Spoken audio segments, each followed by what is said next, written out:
taking and be sure to get a mic before you ask the question, because we are recording this session and it would be helpful to have the questions heard. In case your question is not clearly heard, then I'll ask the speaker to repeat it.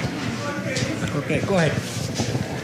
Also, I was just going to say, I put out a little weekly newsletter out of inequality.org that I'll just pass this clipboard around if you're interested, but it comes from me on Mondays, and it's sort of Dick mentioned, it's sort of a resource list, and if you don't like it, you can unsubscribe, but it's it's an option. It's a way to sort of continue to think about how to do this work. So you have a question over here, or any questions or comments? I'm okay with comments too. All right. Oh, here, right here first, and then we'll get to you. There's this proposed border adjustment tax. What do you think, what impact would that have on inequality? Do you think it'd be good or bad, or? Yeah, so the border adjustment tax is a way to sort of levy a tax on imports, increase the cost of imports. I mean, it can probably cuts different ways. Protectionism actually does have sometimes an effect of protecting wage earners in the host country for a period of time, a segment of workers. But, I'm not a complete unbridled free trader, but I do think there's a certain benefit to open trade. Particularly I think about, the Mexico-Canadian relationships. We shouldn't be particularly focused on Mexico and imports and economic. These are our two biggest trading partners. So I think it just tends to lead to retaliation, and so I think it has an upside and a downside in terms of the inequality picture. Yeah. Yeah. As you mentioned in your talk, we corrected the ills of the first Gilded Age without any direct or dramatic reformation of our underlying governmental structure. Do you think that's still the case for Gilded Age number 2? Well, I think that the U.S. brand of extractive capitalism is, at this point, creating huge inequalities at a rapid pace. I think that there are stages of reform. So, for instance, moving toward a sort of Nordic model would be it's a form of capitalism that just doesn't have the sort of hyper inequalities that the U.S. does. So I think that, I'd rather see us move toward a society where our commonwealth is more protected through common institutions, not a socialism in the sense of, ownership of factories and the means of production, that sort of thing, but looking at, community wealth, the public commonwealth, things that we do together, protecting those. So I think there's a way that we can nail down and protect what we have together, our commonwealth, which currently is sort of being looted, extracted, dumped onto, mistreated. So I think there's different ways to rewire capitalism to reduce extreme inequality, create greater equity, bring back. And I would look, and actually one book I would recommend is George Lakey's book, Viking Economics, which is just a way, it's more of a layperson's look at what we could learn from the Nordic countries that might be relevant. So I think there is a way, certainly we could go a long way towards rewiring the current form of capitalism we have to make it more equitable. Here. We've got, Chuck. Okay, sorry.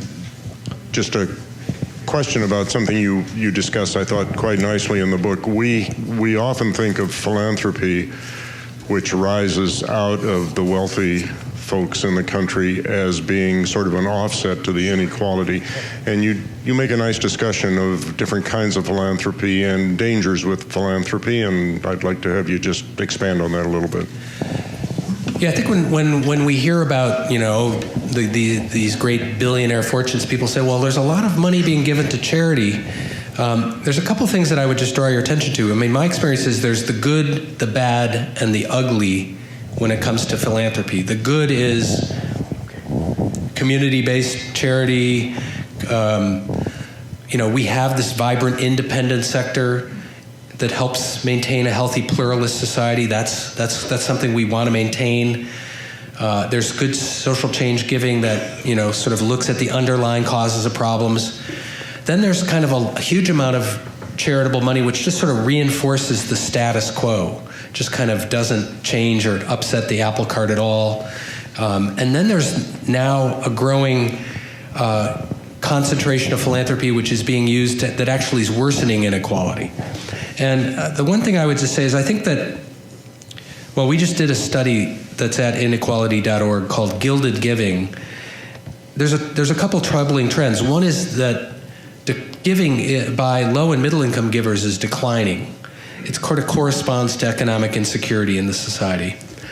And most of the gains in giving have come from the mega gifts, from Phil Knight giving, $400 million to Stanford or whatever. So there's this mega gift trend. And as I said, the trend that we're heading toward is this, what I would call the rise of big philanthropy, which is every billionaire will have a foundation, they'll reduce their taxes and create these large mega foundations. A couple reasons to be concerned. One is that those are private power. Those are not democratic institutions. These are people who are opting to reduce their taxes and putting money into essentially unaccountable private power institutions. They may do good, but they may not. And for every dollar that a billionaire gives to that foundation, you and I are chipping in 40 to 50 cents in lost tax revenue. So I think we're at a point where we actually need to reform sort of the rules of the philanthropy game. The other trend that's very interesting is the rise of donor-advised funds that are being held by large financial institutions. Does anyone know what organization was the largest recipient of charitable funds last year? The Fidelity Gift Fund.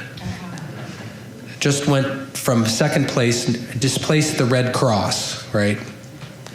So what are these funds? Well, it's not inherently a bad thing. I mean, these are investors who take money out of their investment account and put it in their charitable gift account. At that moment, they take a charitable deduction, and then those funds sit there, can sit there forever.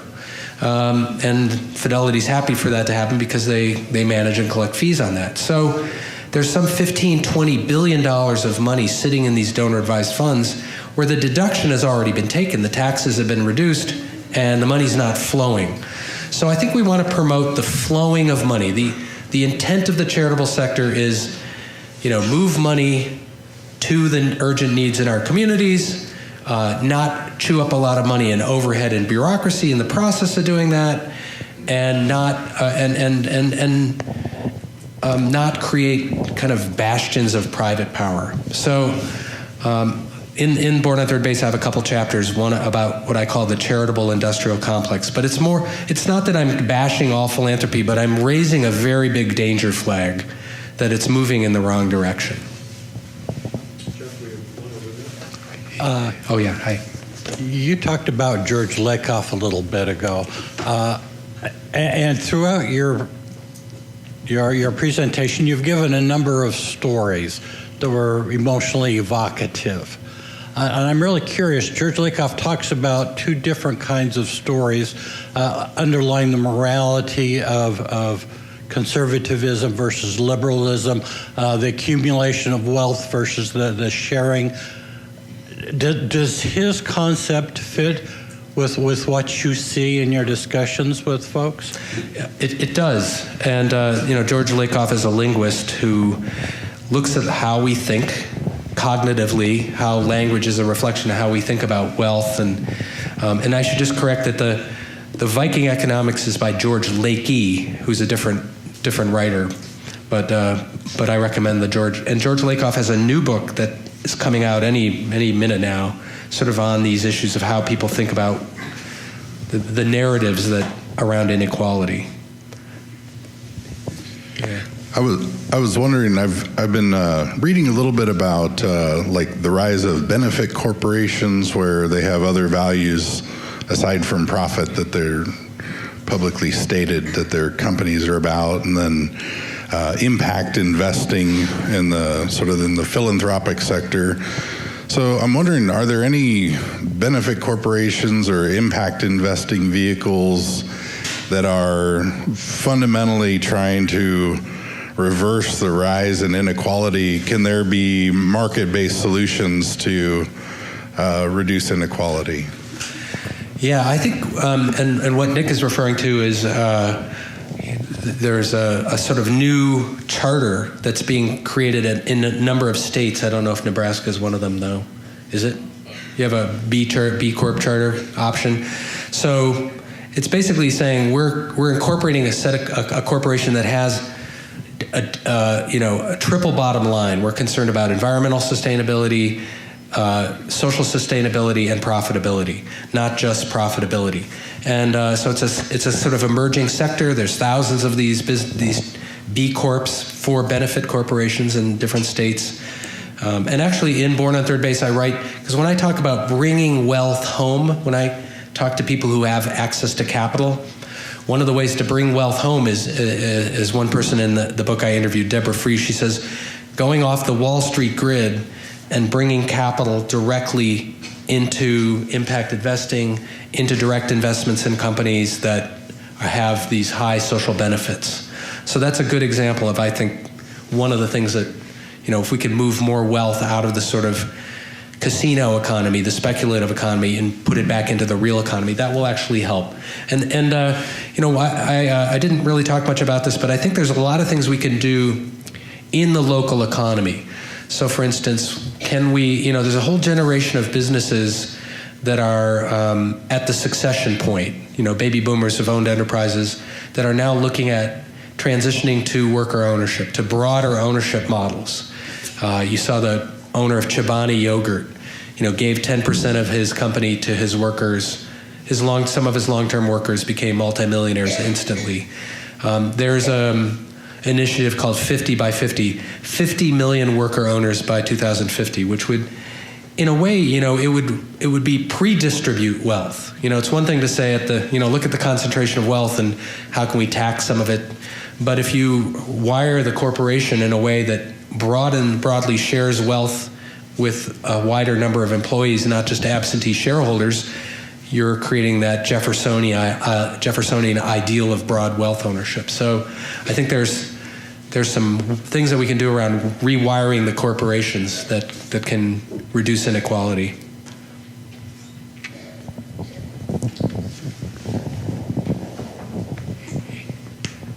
And then is there anybody who has a question over here too? I saw one here. I haven't formulated this as a question, so maybe it falls in the arena of assemble some pieces. I'm hearing on one hand a sort of a tactic of enlightened self-interest fused to some sort of noblesse oblige. And on the other hand, I'm thinking about an article I wrote on crisis of hope. I'm thinking about Habermas's legitimation crisis, and thinking about Ben Sass's comment that ran in the paper today, civilization warping crisis in public confidence. And I see this massive polarization in a different sort of way beyond just the economic. Can you help me with this? I don't think so. No, I'm just kidding. I've been on the road for a while, but nobody's talked about Jürgen Habermas lately. So that's anyway. So I think part of what I'm trying to do when I talk about this, what sounds like noblesse oblige fused with appeal to self-interest, is just that there is there's a segment of people in the top, let's call it the top 5%, who are not engaged, who are not either actively using their wealth and power to get more wealth and power, like actively lobbying to change the rules. They're not part of the Koch brothers network or something like that. And they're not part of the patriotic millionaires and some of these networks. They're just sort of waking up, just like a lot of us in the last couple of months, waking up to the realities, the economic and ecological realities, and wondering, what would it look like to change, to come home, to rejoin civilization, to rejoin humanity, to come out of the gilded, gated communities and put our stake back into real places where people live. And I think there's all kinds of ways we want to look at deeper structural inequalities, but what I found is we're human beings that are that the privilege that I grew up with and the privilege of people who are in a sort of economic sector is a disconnection drug. Privilege is a disconnection drug.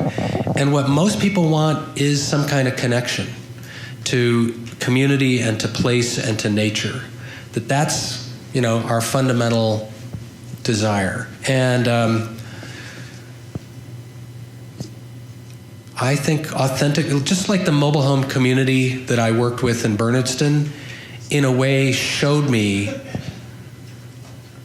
what the power of connection can do. And I think there's a lot of people waiting for that experience, waiting to be invited to something more meaningful than consumption. And I'm not just talking about the top 5% now, I'm talking about maybe many people in the United States that, what is it we want? We want to have authentic communication, community, and connection. So I do think, and as I said at the end, I think we have this remarkable capacity to rewire our brains. I mean, one of the things we're learning about is, elasticity and plasticity and all the ways in which we can actually rewire ourselves. We don't have to wait for centuries or decades or a generation to make some of the kinds of changes we need to make. We can actually change our sensibilities and respond to different stimulus. I've seen it in my own life and I've seen it in other people's lives. So that's sort of, to me, become, I'm very involved, for instance, in the fight to keep the estate tax from being abolished, because it's going to come up again. We're going to be, and those of you in Nebraska have an important role in sort of holding your elected officials to, make it, to say, why are you abolishing a tax that only people with households with $11 million pay? Why is this a political priority in this moment to sort of raise so I'm interested in the legislative and I also think there's a place for public anger and outrage. I mean, when a hedge fund guy buys a prescription and raises the price 5,000%, there are pitchforkable moments, if you know what I mean. So I think we need to have public expressions and hold people to account morally and well. But I'm interested in engaging the unengaged right now to sort of get to, because I think it's a key strategy to a nonviolent revolution, if we, a nonviolent transformation. There's a guy, Vinod Bhave in India, who was a disciple of Gandhi. His approach was, we have a huge maldistribution of land. I'm going to go around and talk to all these landowners. I'm going to tell them that it's not, there's millions of landless people, and if we allow this to keep going, it's not going to be good. It's not going to be pretty, and it's not in your self-interest to allow that to happen. And I'd like to see how far we can go on that strategy. You gave probably what I would consider to be the best defense of the inheritance tax that I've heard to date. Obviously, you support this, but do you have a roadmap on how we can convince people, because I think you're running against the stream right now, but do you have a roadmap on how to build support for a stronger inheritance tax? I think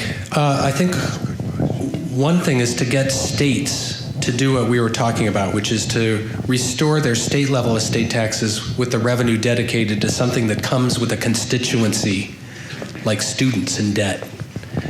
I mean, I should say as an aside, I actually think in the next 2 to 3 years, we will see, because these inequalities cut generationally. I think many of us in this room are, sort of over 50, but the under 35 generation is really going to feel the brunt of these inequalities. They already are. And the student debt issue is one huge manifestation of that. Average student debt is $37,000, right? So one of the things I think that's going to happen in the next couple of years is there's going to be a rise up of students. And we should do everything we can to be allies and support that. And I think one of the things to do is figure out in states where we've been disinvesting state higher education and shifting the taxes off, the wealthy and putting the tuition burdens onto the students and their families, to figure out how to reverse that. And so linking progressive revenue to universal or access to education would be a politically game-changing thing. So I think part of defending the estate tax is linking the revenue to something in states that people care about. I also just think we've done the polling. We know that when people actually know how few people, how much wealth you have to pay the estate tax, it does change about 30% of people's perspective. So people hear the death tax and they're like, get rid of it. They say, well, it's actually a tax that's only paid by individuals with 5.4 million and families with almost $11 million. Are you in that group? No. Will you be in that group anytime soon? Well, I'm hoping. No, maybe. No, but as John Steinbeck says, we're all just temporarily impoverished millionaires, right? So I think there's a hardcore 40% of people, 35% or so, who just like any tax cut, they support it. It's going to be tough but there's a lot of people who are like, well, if of all the tax cuts, a tax on inherited wealth, that's what we're going to abolish. Once people sort of understand, so I think there is a strategy. We know that we need to stop repeal in the Senate, so putting pressure on your U.S. senators to say, this is a low priority. This should be a low priority for you. This is ridiculous that you would, abolish an estate tax in this moment in history.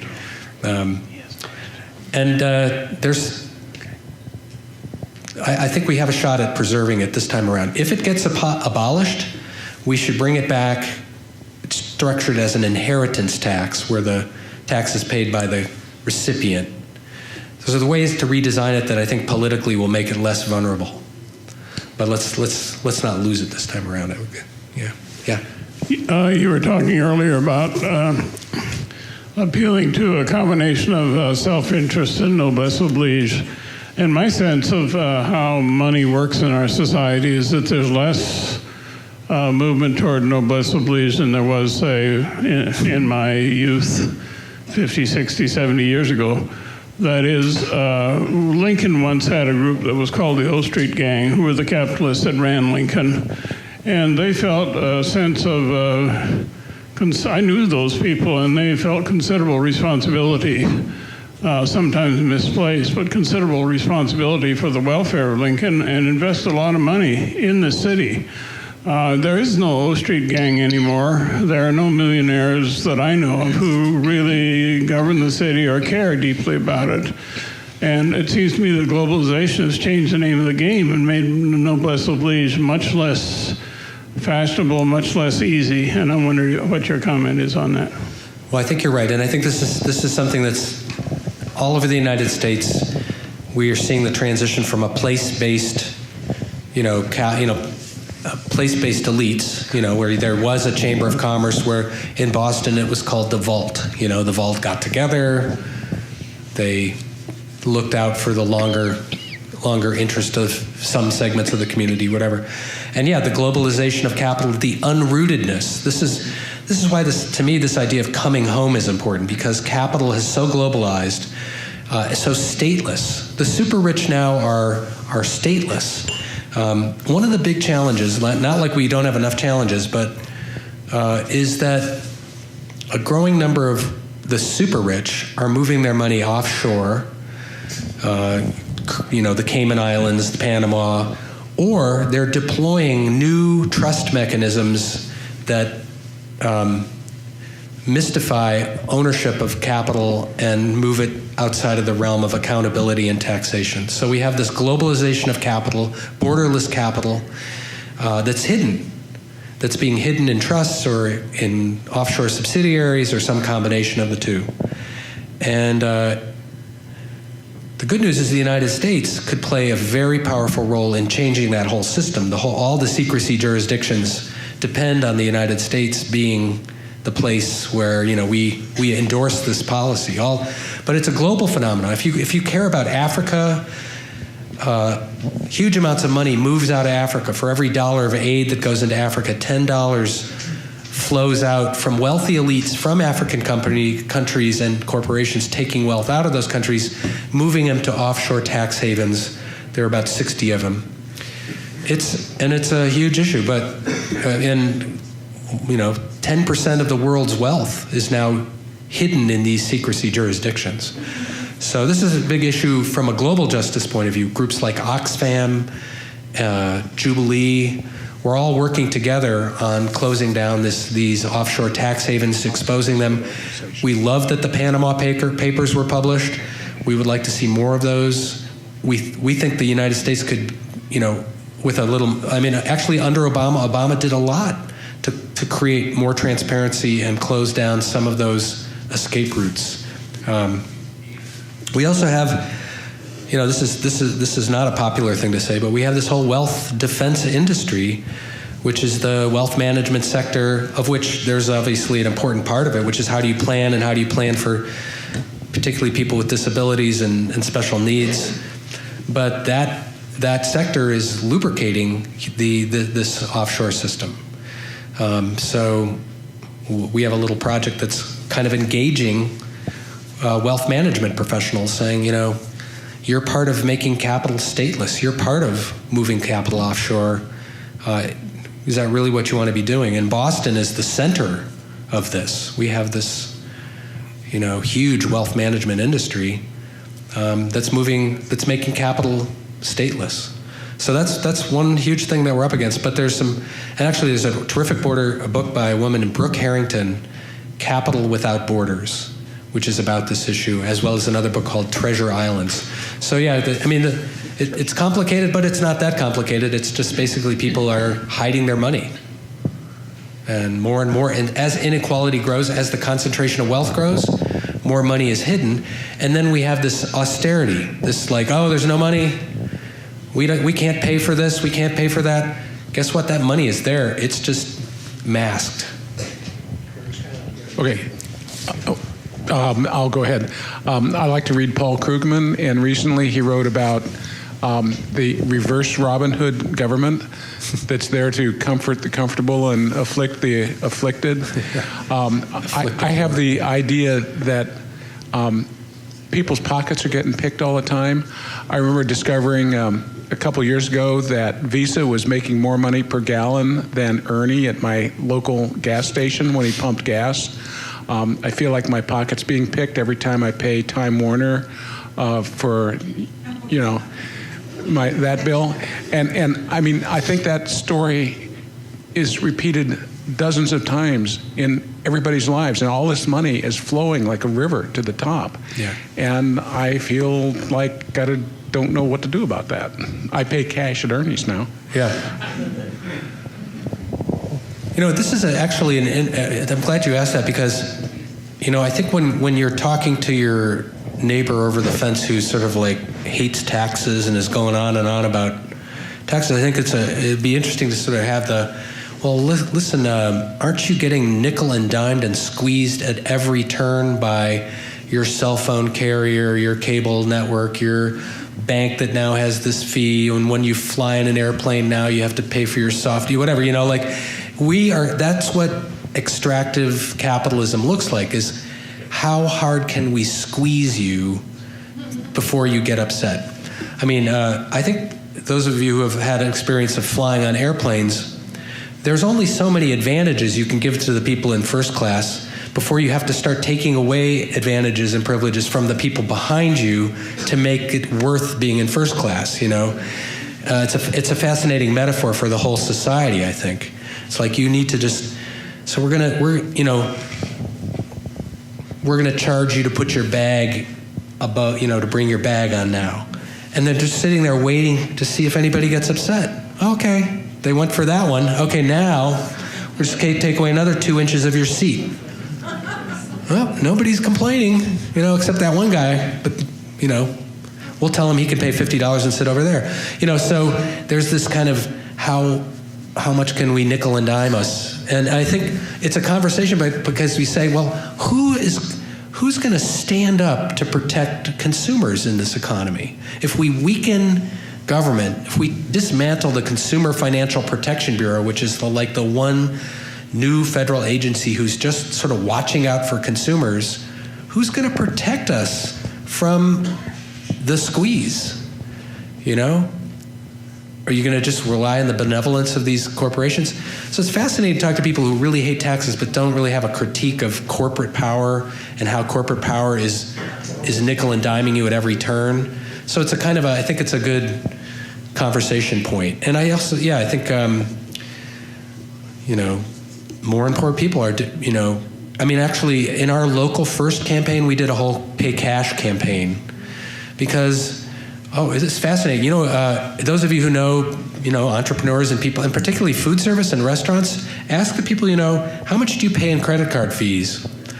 Our local, one of my friend who owns a restaurant pays $60,000 a month in credit card fees. I mean, they have a big restaurant, but you can employ a few people. That's money that's just leaving the neighborhood. So from a keeping the money in the neighborhood point of view, pay cash actually has can have a positive benefit. So I think those kind of local, understanding that huge amounts of money leave the neighborhood, leave the community in that way. Yeah. Some of us in this very room have some experience with Social Security as a minimum guaranteed annual income. Do you think this is an idea that could be extended to those younger?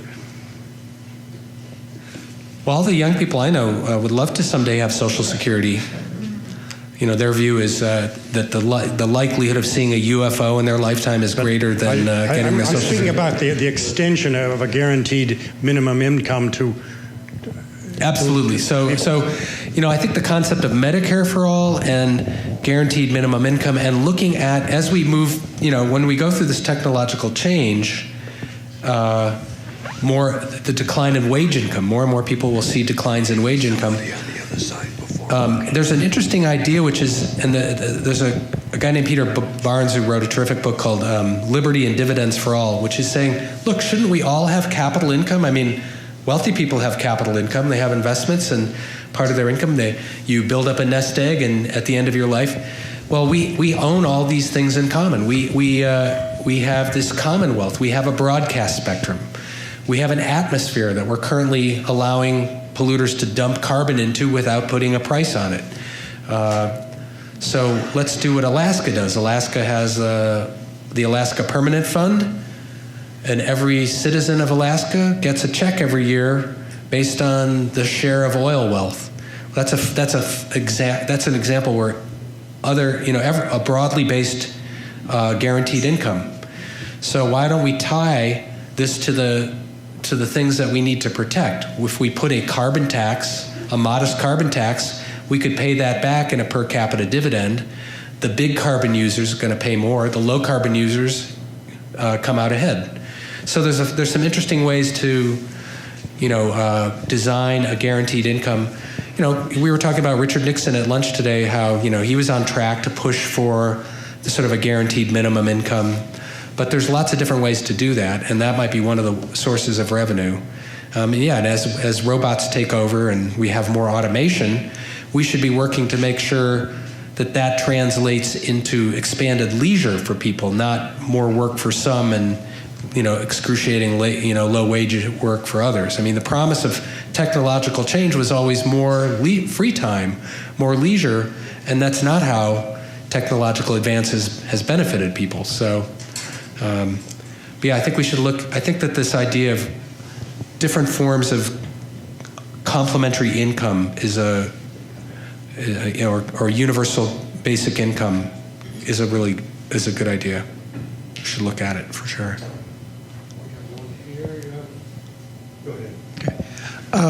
What is the relative amount of revenue to the federal government from estate taxes relative to capital gains that get favored tax treatment?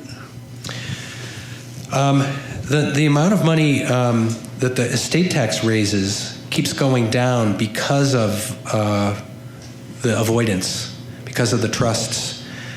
Sheldon Adelson, the Las Vegas investor, just used a trust called a GRAT to move $8 billion off his books to his children, escaping, $2.5 billion in estate taxes. So I think it's between 20 and 30 billion a year. Taxing capital gains as ordinary income would raise about 90 billion a year. So those are two, possible progressive tax reforms that would raise one of the more interesting revenue things is a modest financial transaction tax. So you put a 1 penny tax on every $4 of financial transactions. You exempt small investors who, you buy a share of stock. If you're under $100,000, you buy. It would really mostly affect the flash boys, the rapid high speed. A financial transaction tax would generate anywhere from 150 to, I've seen projections up to 300 billion a year. It would slow the pace of sort of speculative activity, not a lot, but a little bit. And that was Bernie Sanders' revenue proposal to pay for his debt-free education program, was a financial transaction tax.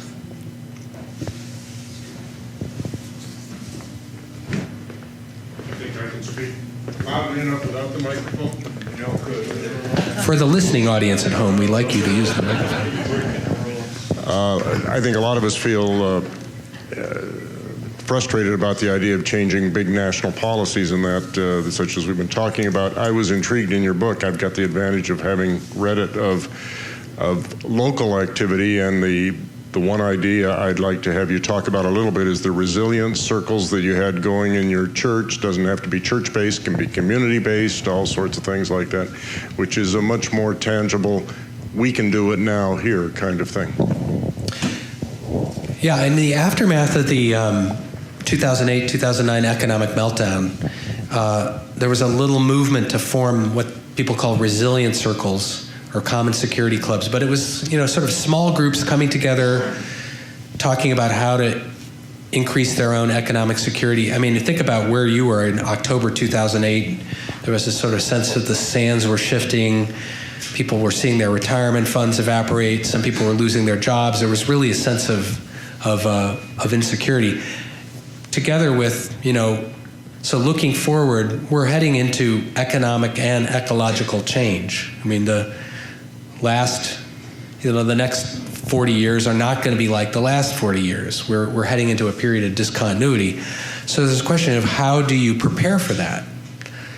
Outside the family unit, how do you prepare for that?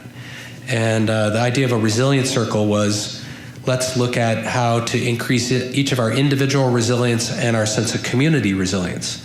So in our congregation, we had 4 or 5 of these circles, and like anything like that, it's enlivening. I mean, you're getting, in my case, it was like you're getting to know people, but you're getting to know their economic lives. And people did all these, and there was a certain amount of education, but also mutual aid. Like people were looking at, are there things we can do together to reduce our dependence on the cash economy? Are there skills that we can exchange with each other? Can we be mini economies? And it's had an effect on our church because we kind of think of our whole congregation now as a resilience hub, and as a place where people can come and learn skills and prepare for the future, including emergency preparedness, short term, but also, we have blizzards, marathon bombing, Hurricane Sandy. I mean, in Boston, we've had all these experiences of like, are you ready? Are you prepared? Do you have 3 days of food, et cetera? To, the longer emergencies. So I think but I would, one of the things is there's fewer of those groups now because people don't feel as economically, we're not having a shared experience. People are having private struggles, but it's not like, we're not all going through it in the same way. And so it's harder to get people together in that way. But I do think the idea of small groups right now is a good idea, of people finding, after the Women's March, there's been this call for forming small groups or huddles. So all over the country, people are coming together. But I really like this thinker, Joanna Macy, who's a Buddhist thinker who says, for this time, what we should be thinking about is holding actions, things that stop the bad, bad immigration policy, bad tax policies, a bad environmental policy, stop the bad. But also that's exhausting, and that's not enough. We need to sort of build the alternatives, in our communities, local economies, local food systems, things that give us a sense of, what's possible. So she talks, and then I think the importance of sort of having a group. And a couple of us were having lunch and sort of feeling that sense of like, oh my God, there's so many things kind of coming at us in this moment, that it's a really good time to get together with 2 or 3 people, or maybe more, and every other week get together for a coffee and just talk about how are you doing in day 50 of the Trump administration? How are you making sense of what's going on? What are the different things that people are doing to respond? And how do we support one another in this time? And I think that's the foundation. So if you don't have a cell or a group, it's a good this congregation could facilitate the forming of these circles, whatever you call them, coffee clatches. But I think that's to support one another and to figure out how to be most effective in this moment as well. Because I think there's a sense of whack-a-mole, and there's like 50 things coming at us, and what is it that each of us are called to do? What gifts do we have that we want to bring in this moment? So I think a resilience circle or a circle like that could be a way to do that. We've had a standing rule in this group that we stop at 9 o'clock, and the clocks on the wall say it's 9 o'clock. So I appreciate your attendance, your participation. We really give a tremendous thanks to Chuck Collins for spending. Thank you all. Great questions.